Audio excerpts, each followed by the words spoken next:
Welcome to WordPress Basics. First, we're going to talk a little bit about what is WordPress. There seems to be some amount of confusion in regards to what WordPress is. So we want to clear that up right now. Basically, WordPress is a server-side script, basically a piece of code that is written in PHP. Don't worry if you're not already a PHP programmer or coder. One of the great things about WordPress is that you can do a whole lot of stuff with WordPress without having to know how to code in PHP. Of course, understanding PHP, at least the basics of PHP, will definitely help you extend WordPress. Right, so that's pretty much it for the PowerPoint part. Now let's get to it. It's time to do some live training. Let me get out of PowerPoint. Back to WordPress.org we go. So what we're going to do basically in WordPress Basics this session is we're going to go through a full manual installation of WordPress and make sure that we explain the process every step of the way such that you fully understand it, not just give you information that says step 1, step 2, do this, such that you end up at the end of the session knowing kind of what to do but not why. We're going to do both. We're going to cover both the how to do it and the why to do it. So the first thing that you need to do is to go get WordPress itself, the WordPress software, the core that we need to upload to the hosting account. That can be found at wordpress.org/download. And I will make the point because I know Jerry's itching to say, make sure that you say it. You don't want to get WordPress from any other location. So you might find that someone else offers the WordPress download from their site. Our strong suggestion is that you do not download or acquire WordPress from any other location other than wordpress.org/download. This is because, of course, that code is open source, and you can't actually have someone with skills, go in and recode WordPress or basically make some backdoors and then put the package back up for download, and you could be downloading something that's less stable or basically wide open if you download it from some other source. So wordpress.org/download is the only place to get WordPress, and they made it very easy for you. You'll see a nice big blue button up here. Clicking the download button, the blue button, will give you a zip file in .zip format. If you happen to prefer the .tar.gz, I think it's .tar.gz is how they refer to it, compression format, you can click the download text here.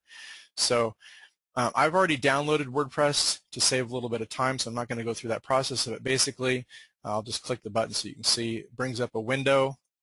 It's going to allow you to either open it or save it, and then once you do that, just choose a location to save WordPress in. You'll also see that it adds the file extension, the version number rather, to the file extension. In this case, we are downloading 3.3.2. So once it's downloaded, you can go unzip it and we can further the process. One other quick note before I get off this page is this part right here that says release notification. There is an email sign up feature right here that will allow you to enter your email address such that when new stable releases are made, that you'll automatically get an email. Of course, this information is also shown to you inside of your WordPress admin area, but depending upon how often you're inside WordPress, it may be quicker to get updates via email, so that choice is yours. So before we install WordPress and we go any further, I need to make just a couple of statements in terms or in regards to security.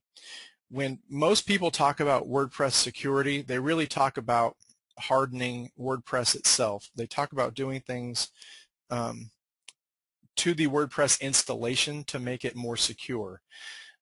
However, the subject is actually bigger than that, and while we will have a very lengthy, very detailed WordPress security session later tonight,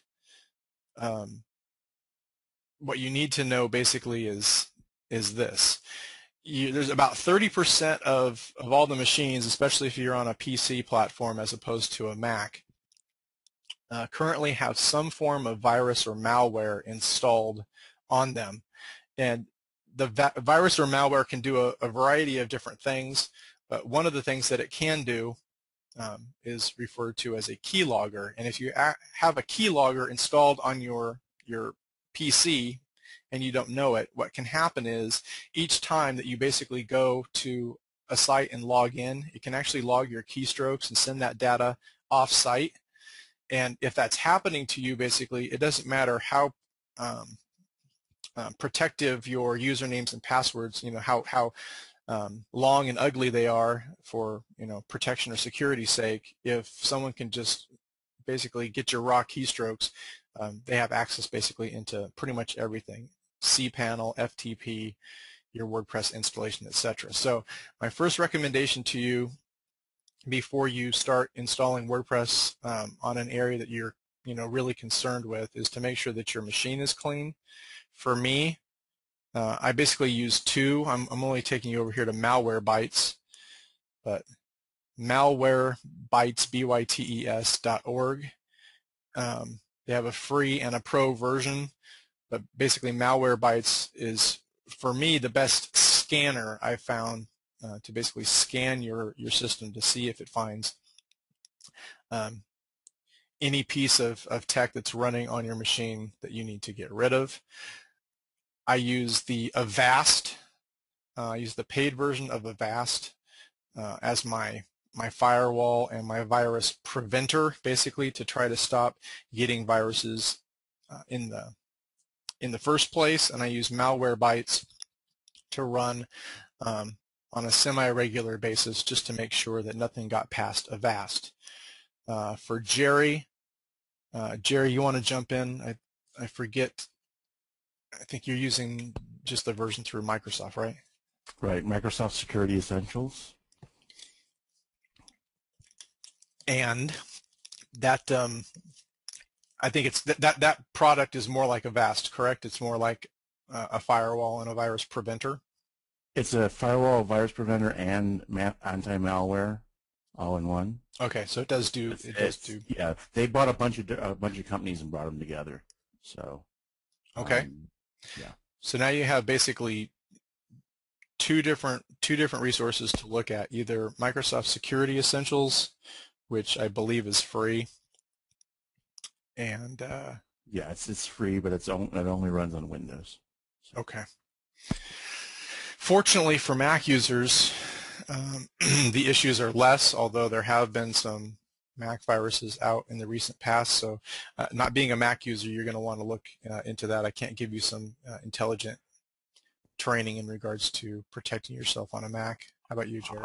I'm going to disagree slightly with that. Okay. The conflict worm a few years ago was a major attack on Windows and was considered one of the largest of its kind attacks.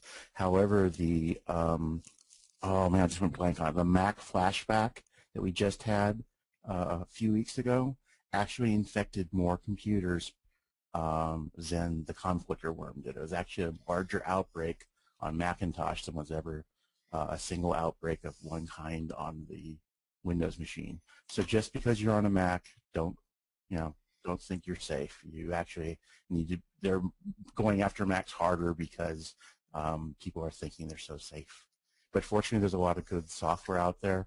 But don't ever click on a download that pops up and says, "Hey, you want to do a free scan?" or "Hey, we think you're infected," or whatever. Almost all of those are scams to actually infect your machine, and that's the #1 way that you're going to get hacked, by having malware. Yep. So if you have a Mac, I would suggest that you do some solid research in regards to what is available to you. Unfortunately, I'm not expert on Macs, but if you're running on a PC, definitely take the time to make sure that your machine is clean prior to working on your sites and or client sites, because it is very, very possible, I know it sounds strange, but it is very possible that you become your own #1 enemy in terms of making hacking even possible, simply because you have malware running on your site that you're unaware of, and you're basically just giving away the keys to the kingdom in just raw username and password information. So with that, let's close this. I'm going to open up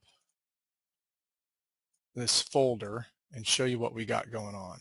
So I told you that I had downloaded WordPress already from WordPress.org, and you can see the zip file is here.